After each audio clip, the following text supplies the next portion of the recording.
Meus queridos, a paz do Senhor, eu sou o Diácono Claudio Machado e esta é mais uma das nossas pequenas reflexões com base na leitura diária da revista Lições Bíblicas da CPAD neste terceiro trimestre de 2022, a lição dos adultos, que está tratando sobre apologética. Nós estamos tratando sobre a defesa da fé. Infelizmente, a visão de muitos é pouca, a visão de muitos é pequena. Não consegue se perceber que nas entrelinhas as coisas estão acontecendo.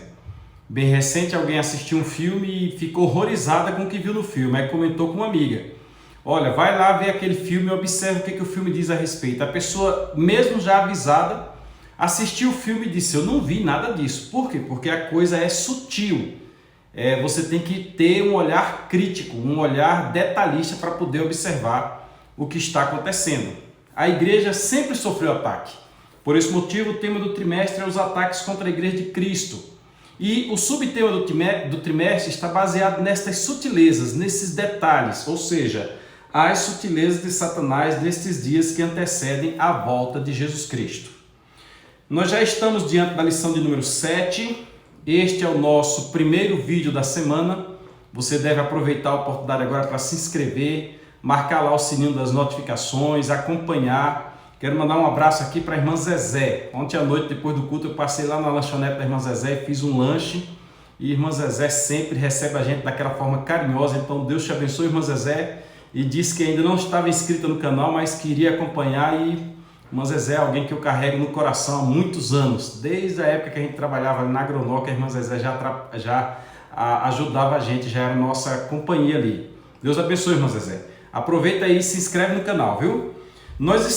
Este é o nosso primeiro vídeo. Nós faremos 6 vídeos durante a semana, querendo Deus. Vai que Deus queira que saia só esse, então será só esse. E nós já estamos na lição de número 7. E já dá um apertozinho no coração, porque um tema tão bom quanto este já começa a encerrar. 7 é o limite, agora nós começamos a descer, que são 13 lições. Na lição 1 nós estudamos... Aliás, na lição 2, que a lição 1 foi introdutória, nós falamos sobre a sutileza da banalização da graça. Veja todos esses vídeos aí, estão todos no YouTube. Na lição 3, a sutileza da imoralidade sexual. Na lição 4, a sutileza da normalização do divórcio. Na lição 5, a sutileza do materialismo e do ateísmo. Na lição 6, a sutileza das ideologias contrárias à família. Na lição 7,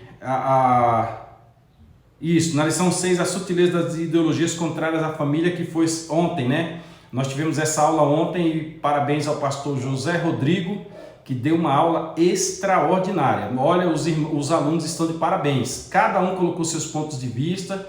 Muito boa aula, muito boa mesmo, muito proveitosa. E nesta semana o tema é a sutileza da relativização da Bíblia. Relativização da Bíblia é o tema desta semana. Antes de entrar no assunto, eu quero comentar contigo sobre relativização. O que é a relativização? A relativização vem do fato de dizer: isto é para mim, mas isto não é. Isto é para fulano, mas aquele é para Beltrano. Isto é para aqueles dias, não é para os dias atuais. Eu posso interpretar a Bíblia da forma que eu achar melhor. Recentemente eu fiz um comentário aí e usei a expressão hermenêutica. De acordo com a hermenêutica tal, aí uma pessoa que não conhece teologia entrou e disse: olha, a hermenêutica vem de Hermes, Hermes era filho de Zeus, tal. Quem utiliza a hermenêutica na Bíblia está entrando num buraco, é uma furada, sai dessa, não sei o quê. A gente pondera porque você discutir com quem não tem conhecimento é um problema. Tudo que falou é verdade, a hermenêutica vem de Hermes, tal, mas não é isso. Nós não estamos aplicando a idolatria aqui nesse contexto. Nós estamos aplicando a interpretação, fazendo a exegese do texto e não a exegese. Por esse motivo que nós precisamos entender que a Bíblia não é relativa, a Bíblia é absoluta. Se a Bíblia fosse relativa, ela não seria a palavra de Deus. Neste contexto, antes de ler ainda a nossa leitura de hoje, veja o que está escrito na lição. A lição vem dividida em 4 partes. A primeira parte da lição, que nós estudaremos domingo próximo, falará sobre a Bíblia e o espírito desta era. Qual é o espírito desta era? O que permeia os dias atuais? Qual é a filosofia que está envolta em todos os ensinamentos, em todos os filmes, em todas as orientações? Aí o primeiro ponto vem subdividido em desconstrução, ou seja, vamos desconstruir as ideias que estavam construídas lá atrás. Desconstruir a família, desconstruir a imagem do homem, desconstruir a imagem da mulher, desconstruir a imagem de Deus, desconstruir a Bíblia. Vamos desconstruir, vamos criar uma nova ideia. Tanto é que já criaram até a Bíblia gay, já criaram, muita coisa que existe. Vamos desconstruir, vamos pegar livros que, como aconteceu com o Código da Vinci, que é baseado num livro apócrifo de Judas, de alguém do nome Judas que fez no 2º século, um livro que tem o gnosticismo enxertado nas suas linhas. Vamos pegar estes livros e tentar dar a eles a mesma razão, o mesmo reconhecimento que tem na Bíblia Sagrada. Vamos desconstruir. Segundo, tratando no primeiro ponto do espírito desta era. Segundo, relativismo. Uma vez que você desconstrói, você pode aplicar relativamente aquilo que você quer. E é por isso que existem tantas posições. Cada um tem o direito de pensar. A própria Constituição diz que nós somos livres de pensamento, de palavras, de ações. Não somos isentos da responsabilidade, mas é livre a manifestação do pensamento. Então vamos entrar pelo caminho do relativismo. É assim que funciona o espírito dessa era. No ponto 2, a lição trará a Bíblia e o politicamente correto. O que é o politicamente correto? É igual você vai dizer todos e todas. Aí, para ser politicamente correto, entra pela linguagem neutra e diz todes. Não, esse politicamente correto não serve. Não serve mesmo. Mas é a ideia do presente momento. Aí fala sobre o primeiro item do segundo ponto, vai falar sobre a criação de uma narrativa, que é o silogismo. O silogismo é o caminho do raciocínio. Ou se não tiver dentro daquele raciocínio, não bate. Então é a criação de uma nova narrativa, a história contada por outra forma. O silogismo diz assim: tudo que é branco é belo. Aí eu tenho aqui uma bandeja, eu digo a bandeja é branca, logo a bandeja é bela. É o caminho do silogismo. E se esta sequência estiver correta, mesmo que a verdade seja outra, prevalece esta sequência conforme a orientação do silogismo na criação de uma nova narrativa. Ainda dentro da Bíblia e o politicamente correto, nós temos o segundo item, que é a criminalização da opinião. Não, de jeito nenhum. Apesar de eu já ter dito que a Constituição dá o direito de cada um expor suas ideias, tem ideia que se você expor, você vai preso. Existe essa tentativa. A Marta Suplicy tentou isso desde 2002 com o PLC 122. Coloca aí no YouTube, Cláudio Honor Pereira Machado, PLC 122, você vai encontrar alguma coisa, algum comentário nosso. Eu fiz a minha monografia no final da faculdade de Direito justamente em cima deste PLC. Aí agora as opiniões deles, de qualquer outra pessoa, vale, mas se você trouxer uma opinião pautada na Bíblia, não vale. Qualquer tipo de religião de alguém vale, mas se você pegar a religião dos cristãos e levá-las a efeito, não vale. Alguém até falou em sala de aula ontem, tratando do assunto de ontem, que se qualquer pessoa praticar aquele ato, ou até mesmo quem está acusando, não é crime, não tem problema, não precisa ir para a mídia. Mas se por acaso um cristão apresentar aquilo ali, e principalmente contra a pessoa que estava acusando, tem que ir para a mídia, tem que fazer um H7, não é assim que funciona. Os nossos direitos estão garantidos muito antes de alguém pensar em ter direito.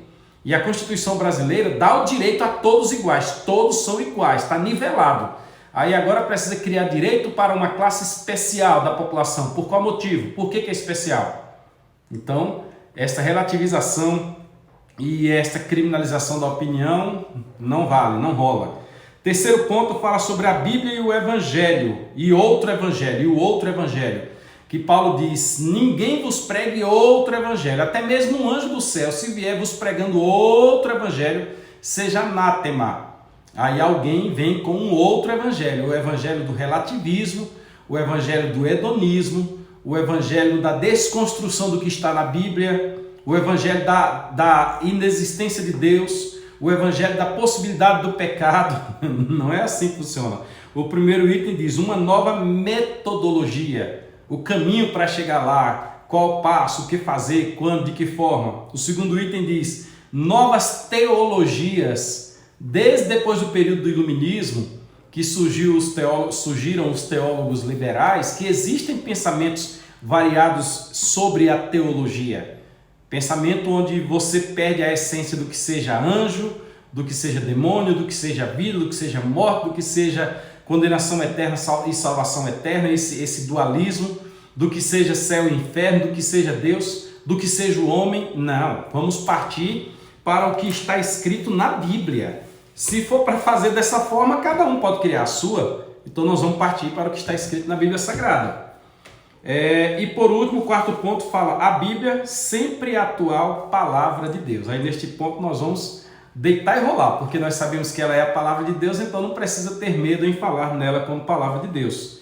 O primeiro item fala revelada por Deus e o segundo item inspirada por Deus. Top, né?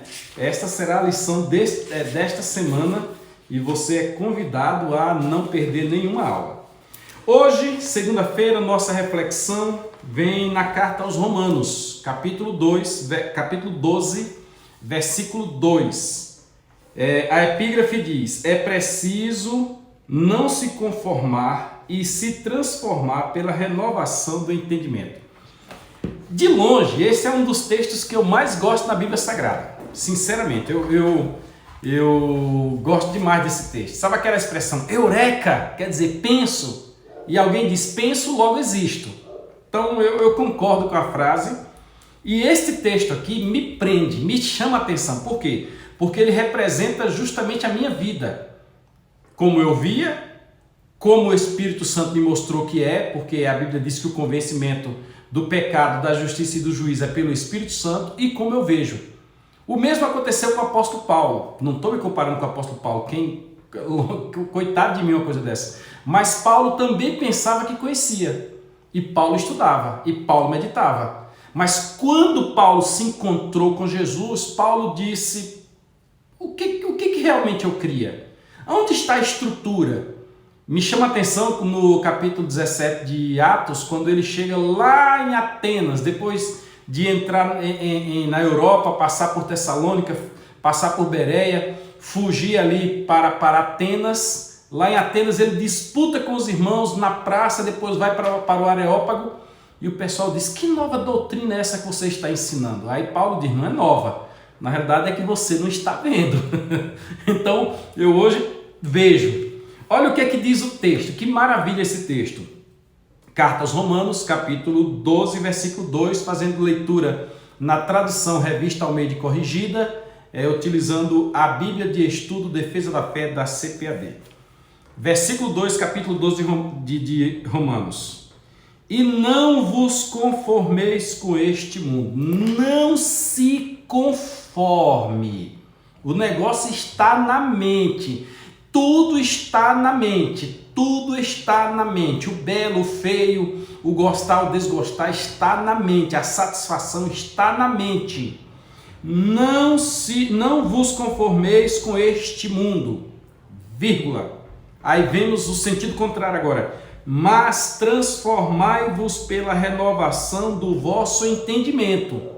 Gente, pelo amor de Deus, cristãos inclusive, é preciso que nós compreendamos o que está escrito na Bíblia Sagrada, para nós vermos que o que o mundo oferece não tem relação com as coisas que Deus quer para nós. O mundo é feito para nós, por nossa causa, para uma passagem. O que há de ser revelado em nós, disse o próprio Paulo, nada que o olho viu aqui, que o ouvido ouviu, ou que subiu ao coração do homem, é o que diz o texto da Bíblia Sagrada, pode ser comparado com o que está lá. Então transformai-vos pela renovação, não vos conformeis com este mundo, não aceite que as coisas do mundo sorrateiramente entrem na igreja, as sutilezas desses dias que antecedem a volta de Jesus Cristo, não aceite e transforme-se pela renovação do entendimento. Eu tenho uma live aí com o presbítero Maciel, na qual nós dizemos, e depois? O que vai acontecer depois? Depois de quê? Do arrebatamento. Se nós soubéssemos, se nós gravássemos um pouquinho do que vem depois do arrebatamento, a nossa vida seria outra. A nossa firmeza em Cristo seria outra. A nossa condição de sermos servos do Senhor seria outra. É porque o nosso limite, e eu lamento dizer, a maioria dos obreiros que assumem os púlpitos das igrejas levam os crentes ao limite somente do arrebatamento. Tá, vai ver o arrebatamento e depois. Mostre, meu irmão, para eles os tesouros que estão para ser revelados. Mostre para eles os galardões que estão para ser entregues. Mostre para eles o que é o nosso inaugurar a eternidade, o que nós teremos na eternidade. Aí você vai ter pessoas com o coração voltado para as coisas espirituais. Porque Jesus disse que onde tiver o vosso tesouro, aí estará o vosso coração. Se as coisas aqui prendem a atenção, é aqui onde estará o coração dele. Olha que coisa interessante. Aí o texto continua, repetindo, e não vos conformeis com este mundo, mas transformai-vos pela renovação do vosso entendimento. Para quê? Para quê? Qual o objetivo em eu não conformar com o mundo e eu transformar o meu pensamento? Para que experimenteis qual seja a boa, a agradável e a perfeita vontade de Deus. Há quem diga que aqui são 3 níveis. Um nível para si, um nível para o contexto e um nível para os céus. Boa, agradável e perfeita vontade de Deus. Nós só alcançaremos aquilo que o Senhor tem para nós se nós não aceitarmos este mundo e nós formos transformados pelo nosso entendimento, pela nossa compreensão. Compreensão de quê? Da Bíblia Sagrada. Então, por mais que haja um relativismo, por mais que haja pessoas que não creiam na Bíblia Sagrada, nós temos que ela é absoluta. Legal, né? Nós vamos discutir esse assunto com mais detalhes durante a semana e vamos rebater a sutileza da relativização da Bíblia. Se você assistiu até aqui é porque você gostou. Deixa aí o teu comentário. O que você achou? Mande para alguém, se inscreva no canal. Vamos fortalecer as fileiras, as bases do reino de Deus em nossas vidas, em nossas igrejas. Pai do Senhor e até amanhã ou até domingo na Escola Bíblica Dominical. Até amanhã com a nova reflexão, quando falaremos na terça-feira sobre não se pode relativizar as Sagradas Escrituras. Nós vamos mostrar que a Bíblia é absoluta.